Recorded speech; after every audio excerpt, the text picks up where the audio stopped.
So I recently made an airbrush cleaning video, and I deal directly with Dinair. And so anytime there's changes or something new recommendations or suggestions that they make, I like to take those things into account and then pass that information on to you. So they have made a couple of suggested changes that I do want to share with you.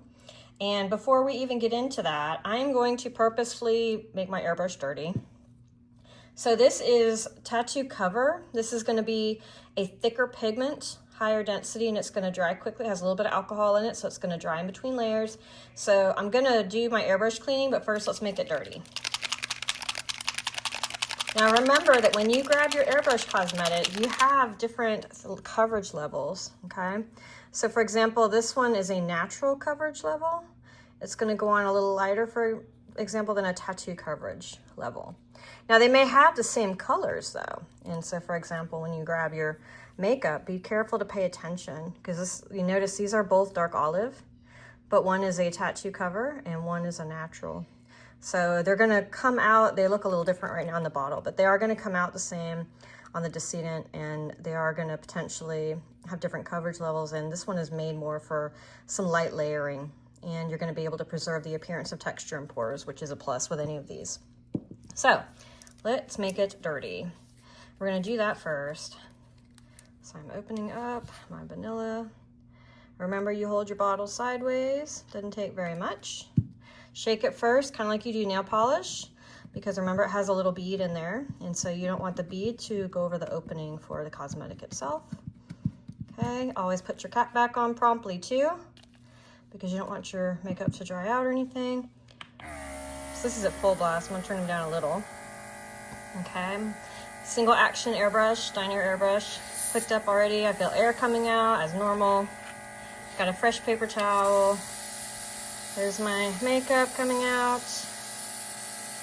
And look how it's kind of clinging to the side of the cup a little bit, because again, this is a thicker pigment, higher density. So be mindful of that if you are mixing, and you are mixing with Tattoo Cover. Now hear how there's air whistling through it. I see the needle. And now I'm going to let it dry out for a minute, okay? So as we're doing that, I'm gonna put him in the holder over here. So he's sitting in the compressor, face down in the holder. Now, before you get started cleaning, the things you're gonna need to have, of course, within your sleeve that your airbrush came in, you should have a little toothbrush. So make sure you grab that. I did skip over that last time. I kind of talked about it, but we're gonna really demonstrate it this time. And in lieu of Q-tips, one of the recommendations was a spoolie brush, okay? So make sure you have a spoolie brush. The new kits, they come with a spoolie brush in your little airbrush holder. So you should have one. It may be a black one. You do not want to use the Q-tips. And here's why. So if you look closely, the Q-tip has little fibers, right? These little tiny fibers that can get caught up even in a tiny amount within the airbrush, and you don't want that. So while the Q-tip has its uses and can be used, they are suggesting instead at Dinair that you go and switch over to a spoolie brush. Now you can get these. These are eyelash extension technicians use these. These are used for a lot of things. You can use it to get hair out of cosmetic out of hair. You can put a little cleaner on it and rub it through. You can use it to fluff up lashes. They're pretty great. So hopefully your prep room has a few of these. They're very cheap. You can get them in bulk. But we're going to replace this guy with this guy, okay? And of course we have our paper towel.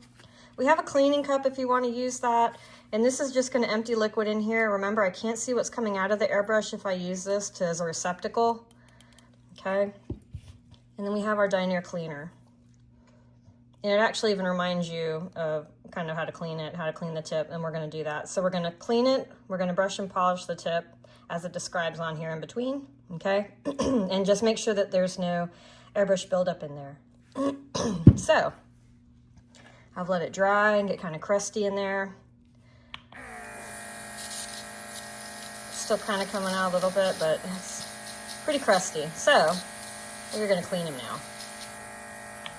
So the first thing I'm going to do, I'm put my cleaner in here. Take my little spoolie brush and just kind of whisk it around in here. Okay, I'm going to get the edges here. I don't like that. Using it like a little toothbrush of sorts, whisking it around. And now I'm gonna go through the extra steps of really deep cleaning this. So we're gonna take the needle out, because there's another tip they gave me, especially for you death care folks, that I wanna share with you for this. So I'm gonna turn it back on, run this through, it's going through slowly, but it is going through, okay? So it is cleaning effectively. And remember, you wanna clean your airbrush in between uses. You don't wanna let it clog up and get yucky with makeup, because someone's gonna go behind you, or it may be you, and you wanna use it, right? So you don't wanna use it and then have to take extra time to clean it. Not that it takes very much time, to be honest. And remember too, that when you are going between colors, you're gonna wanna flush it out with cleaner or water, and you wanna try to work light to dark if you can. So now I'm gonna take the tip apart, and you'll see right here, there is makeup in the end of that. Do you see that? So we need to remedy that. So I'm gonna take my cleaner, pull a drop. I'm gonna pull the lever back so my needle's out of there. I'm gonna use my little spoolie guy in here, and I'm just rotating it, and you see how it's coming off? Okay, now I'm also gonna unscrew this. Unscrew this whole piece. And there's the needle. Do you see the needle there at the tip? You can see the inside of this.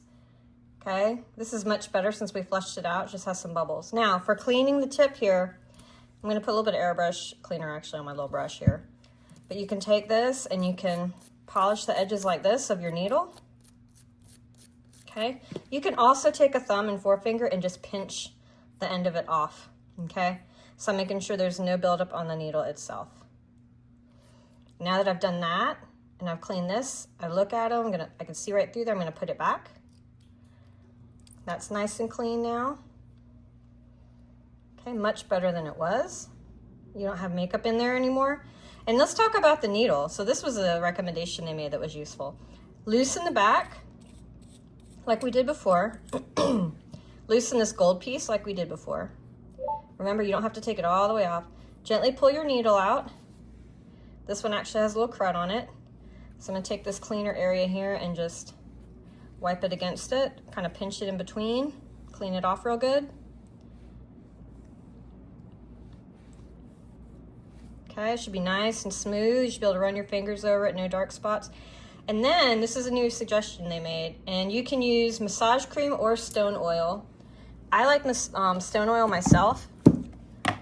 This particular one's from Esco, but there are a variety of suppliers that supply this. So stone oil is a moisturizer we use on decedents, and you want to take a little bit on your finger here. And then what I'm gonna do is I'm gonna run the needle just like this, kind of rotate it around. And what I'm doing is I'm adding just a touch of lubricant to the needle, okay? Not super gloppy, just kind of running it on there. And so now it's coated.